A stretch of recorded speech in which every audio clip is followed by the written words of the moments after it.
Hi everyone, welcome to Veronica Says. If you're new here, hi, welcome. If you're a new subscriber, thanks for joining the family here.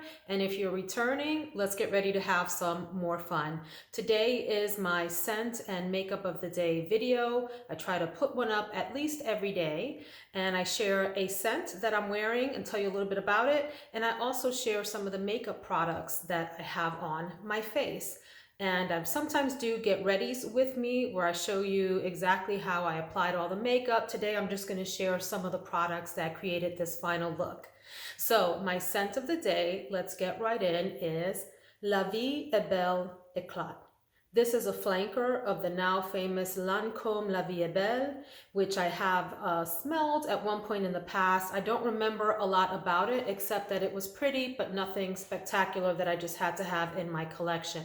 However, this one really caught my attention. There's something really pretty, delicate, sweet, and girly about this, but not in a juvenile way, more in like the womanly side of girly. And so this is a citrusy white floral fragrance that has some vanilla and sandalwood. Let me read you the notes. In the top, we've got bergamot, mandarin, orange, and freesia. So you get a nice, round, luscious citrus at the top that does have some floral in it. So it's not completely sharp, citrusy kind of scent. In the middle, you've got orange blossom, white flowers, iris, and jasmine sambac. And then the base is vanilla, sandalwood, and patchouli. This is a favorite of mine. I don't remember if this was in the top 10 or not, but if not, it's somewhere close to that. First of all, the bottle design is just gorgeous. The original La Vie Est Belle looks similar, except the glass on it is smooth. This has this sort of studded glass approach with a gradation where the top is bigger and then it comes down to these smaller sort of studs here on the bottom. Now it did have a ribbon that came with it that looked almost like a flower petal off of the side. I got rid of that. I don't know why. I wish I hadn't, but I did. And I just have the bottle now. I have put a bit of a dent in this. I've had this one for a few years at this point and put a bit of a dent in it. I think it is a winner of a fragrance, really quite beautiful. I find that it feels like a powdery, orangey, floral fragrance to me. My husband, I just just walked past him with it and he says, whatever you have on smells a lot like grapes. I don't get the grape, but after he said that, I guess in the air it kind of smells grapey in an Alien-esque kind of way, the original Alien EDP, I guess. But to my nose, as I spray it on me and sniff, I don't get a lot of that Alien thing. I do get some of the jasmine sambac in the middle and definitely orange blossom, a beautiful, luscious orange blossom. This is a lovely fragrance. I would say that as it dries down into the base, the vanilla, sandalwood, and patchouli give it this really sort of luscious, round fragrance, if that makes sense.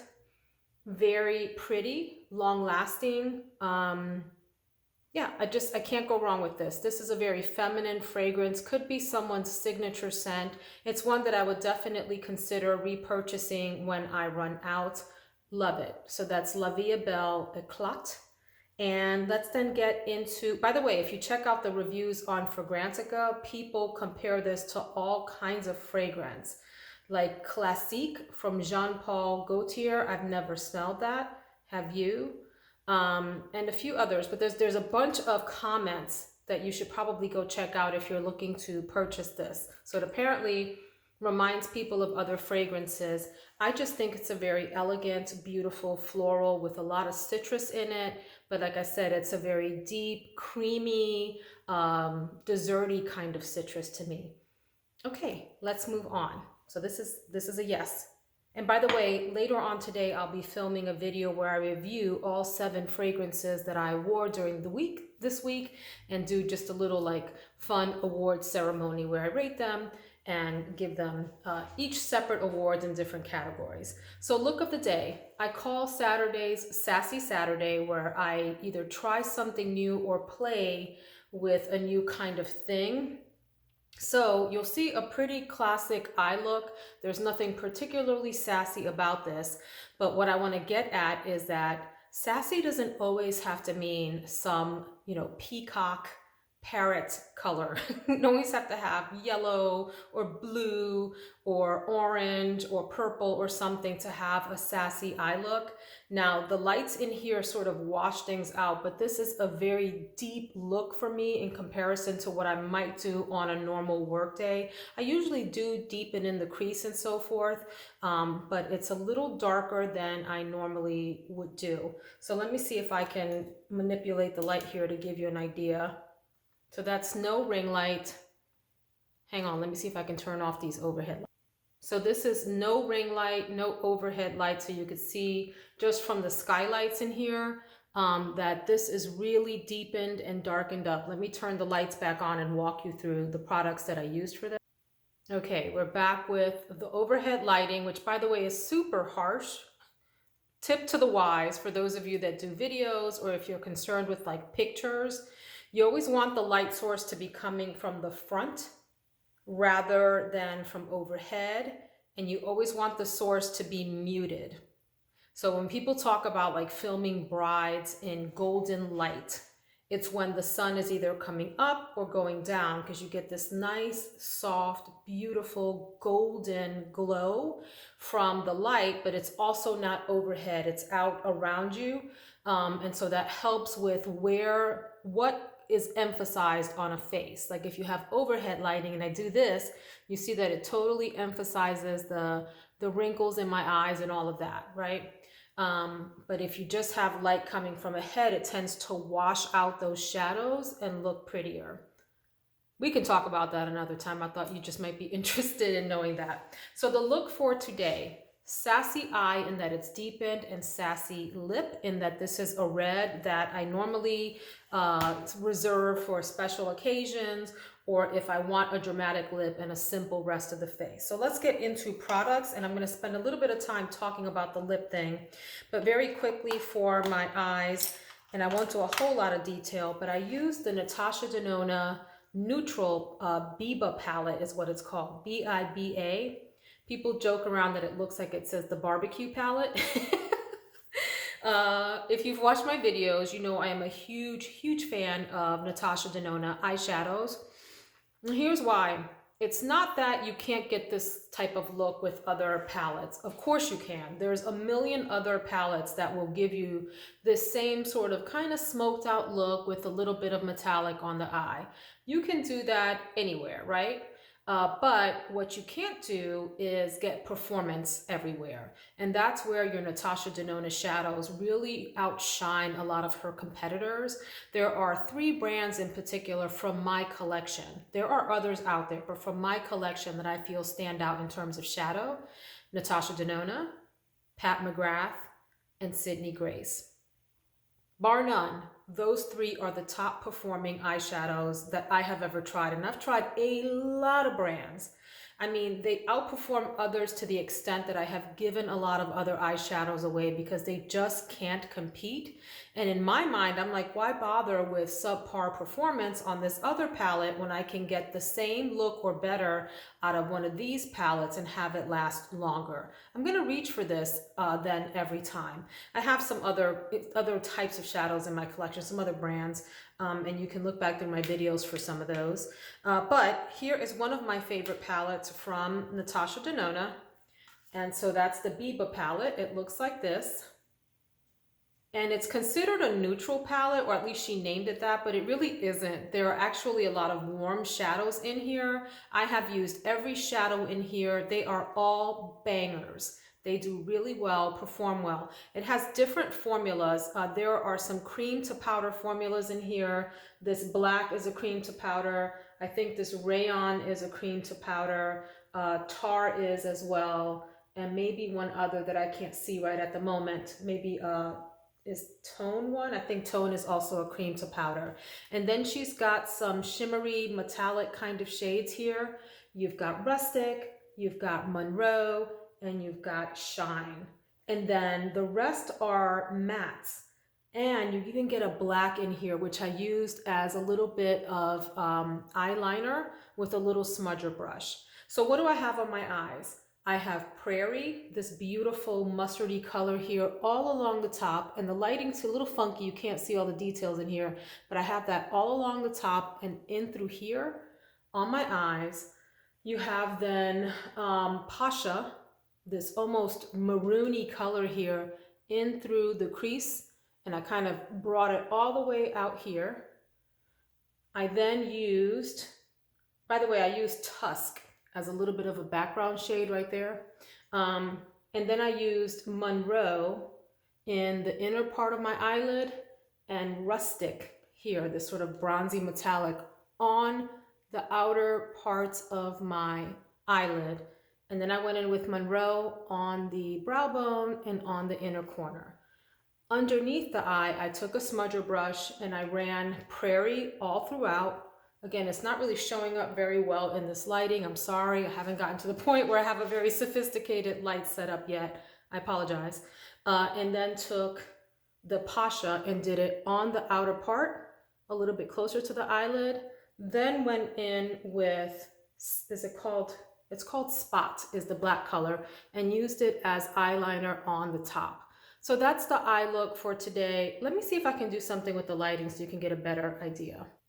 Maybe this lighting, this is just the ring light, not the overhead, would give the best idea of what this looks like, even though that is even a little washed out in the camera, but you can see that lighter, what is the name of the color again? It's this Prairie color here up here. And then the Pasha, you know, out there. So I really like this sort of smoked out glammy look. It could be office appropriate if people are used to seeing you in that kind of makeup, and it could certainly be a glam look for an evening out and that sort of thing.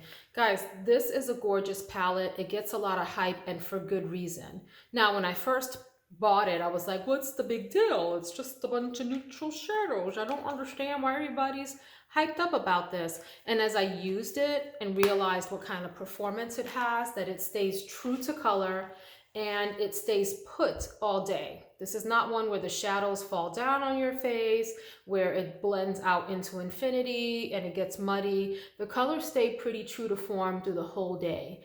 And I fell in love with it. And it's my kind of color story. I love these warm tones. But if you want to go cool, you can do a look with these gray shadows here. Absolutely excellent gray shadows. Really, they're cool, but they have like just a hint of warmth for a really nice smoky look, or a neutral light ethereal look if you want that too. So that's the Biba palette. Highly recommend it, from Natasha Denona.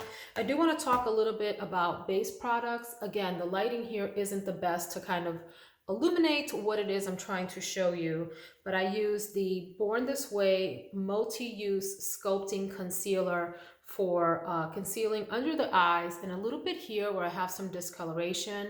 This is in the color light beige. This is a strong performer. In fact, the more I use it, the more I like it, and I've made my way quite a ways down this. I've had this for a couple of years now, and I'm probably down about here somewhere. First of all, you get a lot of product for what you pay for. I think this is in the upper 20s or low 30s range, somewhere in there. And it does do a medium to full coverage look. So this is just one layer, and I have some pretty decent discoloration under my eyes and down here, and it blocks the shadow, if that makes sense. So more light bounces off of it and your face looks more even overall. And then my foundation is also a favorite, and it's the Dior Backstage Foundation. I have this in a lighter color. This particular color is 3.5 neutral. You might want to look sort of here and here, you know, the middle of my face to get an idea of what this really looks like. This is a really nice performer, very skin-like. I don't have any problems with it sort of creping up on my face, not playing well with other products, fading throughout the day. It'll stay put for most of the day, and it looks very skin-like. It gives you a natural skin appearance, which is important to me. Yeah, who wants to look like they're wearing 10 tons of foundation? Not this girl. And then I powdered just a little bit on top of that, like in the T-zone here, you know, through here, because I do get very oily. As you can see, my nose is already starting to get a little bit oily. So that's that. The other thing that I did is I used the Hollywood Contour Wand from Charlotte Tilbury. This is in dark, medium dark. I put this on before I went in with the foundation. So I did a pretty harsh line here, here. I even used it on the inside of my nose and then all around the perimeter of my face and under. In fact, you can see some of the darkness here because it creates a shadow all the way up here and then down my neck. So it just helps to sculpt the face a little bit. I have a particularly big head. Got a big head, guys. And I have a round face at certain points. It's more like, you know, it's actually kind of rectangular and a heart down here. But in general, this part of my face is round. What this does is help to sort of cinch in this part, at least give an optical illusion that it's kind of cinched. That's it. That's all it does. And up here, I got a big old forehead, y'all. So this type of thing helps this part to sort of, for this to show up as your forehead and this to not be seen as part of your forehead. I don't know how else to describe that, but it kind of helps it not be featured, if you will, as part of your forehead. And then I went in with the foundation, and over that, when I was done with the foundation and everything, I also applied some nice bronzer all the way around to warm it up. Before I went in with my cheek product, which is the Wanderlust Mykonos color from Buxom. This is an excellent, fantastic blush. There's the color. It's a peachy color. Quick hint about blush that I learned from Michelle Wang, who is here on YouTube she's a makeup YouTuber. Fabulous channel. Go check her out. Wang, W-A-N-G. She learned this from Charlotte Tilbury, who's a makeup artist and has her own makeup line. And it's rather than blush like that, which we all do, right? Charlotte Tilbury, she puts it there and then does a zhuzh like that, like a swish. What? Mind blown. It totally changes so the look on your face, because what happens when we start here is we deposit too much there and we end up looking a little bit clownish because we have these two little like tardy looking dots of makeup there. So starting high and then zhuzhing it back really helps to distribute it in a much more natural way. And then there's the whole draping effect where you can just put a little bit of blush there and it helps these two parts of your face connect with the audience, the viewer, being none the wiser as to why things connect together. So that's my little hint about that. I also want to share about highlighter, which I'm using the Wet n Wild to Reflect shimmer palette in the color Boozy Brunch. First of all, you guys, you can't beat this with a stick. Do you hear me? The drugstore has your back with this highlighter, but I don't have your back because I can't get it open. Okay, here we go. This is called Boozy Brunch, and it really comes out gold like that. And what I wanted to share about this is it's criminally cheap, $3 or something for this enormous pan. I've had this for 3 years and I've barely made a dent in it, but I will put that on first and then go in with the blush on top of that to give it a little bit more natural luminous look. And if I want to amp it up, then I go back in with just a little bit more. And it makes it look really natural and seamless on the cheek, like you're glowing. Like you see right here, I hope it looks like that to you. Am I telling y'all lies?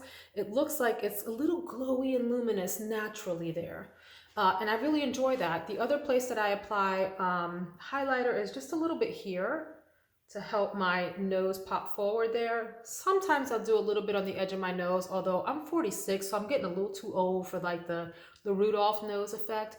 I know a lot of people do it right here in their Cupid's bow. Sometimes I do that, not often. And then of course, up here, you can also do a little bit here over your eyebrows to help this part of your head come forward a little bit. So Boozy Brunch from Wet n Wild. There's others in this line. This is really good, you guys, as a highlighter. Finally, let's talk about lips. So red lips. Red lips are challenging for people, and they still are a challenge for me. And I've been, messing with makeup for quite some time. So let me first talk about what I have on my lips. One is, and this is important for me because I have a medium skin tone. And so I find that using a dark lip liner when I'm doing a red look helps to tone the red down so that it doesn't look too crazy. Because I always find like messing around with red lipstick that I kind of get this crazy effect and I don't like it. And I have very uneven shaped lips. They're a little bit like they have jagged edges, especially on this side. This side is a different shape than that side. It gets crazy. So I find that using a dark lip liner, and this is the ColourPop Lippy Pencil in BFF3. It's their darkest color. Okay, doing that. And by the way, if you have issues with your lips, you'll probably see this in some of my videos where I did my lips wrong and it looks really crazy on the sides. Sorry that y'all have to look at that. One tip that I learned, I think it was from Lisa Eldridge, is that her name? Is not to take your lip liner all the way out to the edge, but to kind of stop a little short and push it in so you give it like a little bit of a heart effect. Right? Like that, instead of bringing it out that way. It helps to make your lips look less downturned. Like as you get older, I used to have the cutest little mouth that was perky and happy. But as I got older, and your skin starts to sag on your face, that's just the truth. Sorry if you're young and think that's not going to happen to you, and I hope it doesn't, but it might. There's tricks that you can do with your makeup to help that out, like not lining to the edge or taking your liner up and in before you get there, so that you almost cut off the part that drags down. So that's a tip. Anyway, I like to use a dark liner with a red lip because I find that it helps tone it down. So this is the color, this is from the L'Oreal Color Riche line. We're looking at the matte black packaging from L'Oreal. This is the color 102, Mattely in Love. Mattely in Love. And this is what you call an orangey red. So again, another tip, and I need to follow this more often because I don't always do this myself and I mess up, is not to take it down to the corner. Take it almost to the bottom. And see how I just changed the shape of my lips by not following my natural line? You can do that. That's the beauty of makeup. It helps you change the way that your face looks. And that's it. So let me talk about a couple of other lipsticks when it comes to red lips. There is warm toned red, which is what you're looking at here. This is almost like on the fiery orange side, which works best with my skin tone. However, there are also blue toned red lips that you have to be careful of if you're a warm toned person, because it can look a little bit crazy on you. So let me tell you what I'm talking about. So this is the one that's on my face right now. See how it's kind of orangey. Let me show you like a gradation of colors. Then this one here, this is Catsuit, Liquid Catsuit from Wet n Wild in the color Missy and Fierce. 930B, which is more of like a dead-on true red. If you've taken art classes, you know what I mean about orangey reds versus blue reds. Now we're getting more into just a straight red, but even that has a little bit of bluish undertone in it. Okay. The blue undertones are supposed to make your teeth look whiter, and I think that's true, but that's neither here nor there. I'm getting off topic. This is the Tatouage Couture Velvet Lipstick from YSL. This is a liquid lip in the color 201, and I know it has a name, and of course it doesn't say it on here, but let me give you what that looks like. Actually, that's more of a true red. I probably should have put that next to the orangey one than this one, which is kind of bluish. But you see how we have different tones of red there? Let's keep going. I've got the, now I'm getting into sort of a different range, but this is from the Maybelline matte line. It is Siren in Scarlet, 690 Siren in Scarlet. Let's look at that. That is a much more blue red. Do you see the difference between these two? This is on the orangey side. This is probably your truest red here in the middle. This is more blue, and this is definitely a bluish red. So it depends on your makeup.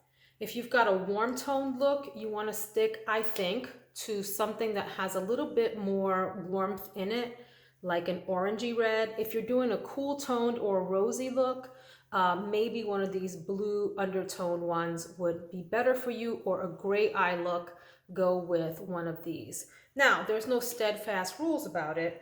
You know, you can do what you want. And if you're scared of a red lip, here are a few options to get you a red lip without getting a red lip. You know what I mean?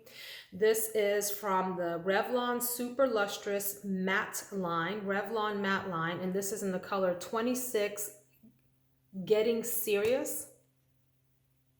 So it's a red, but it's actually a brown. See how there's a lot of sort of brown, well, these two look alike in the camera, but that's bluer. This one has more brown undertone. So you have a nice, strong lip color without getting too into the red zone and getting yourself dangerous. There's also Russian Red from MAC, Russian Red, which is another one that's a really deep, beautiful reddish color, but has more brown undertone in it. It's ever so subtle, but it makes a big difference on the face. And finally, Devoted to Chili from MAC. Devoted to Chili. I think this is their Powder Kiss formula, if I'm not mistaken. See? So these have more of a brown undertone in them than the ones up here, which are seeking to be more along the red lines, especially this one and that one. So that's my red lip hint for the day. I hope that you enjoyed this video. I will be doing a picks from the Sephora spring sale video or two. I might divide it up into two, like face products and something like that, and then eyeshadow and other like lip products. Split them up, I'm not sure. But anyway, I'll be doing that soon, so I hope that you check that out. I hope that you check out my video later where I review all of the perfumes that I wore this week. If you enjoyed this and you're new here, I hope that you will subscribe so that we can hang out again. Have a great day. Thanks everyone, take care.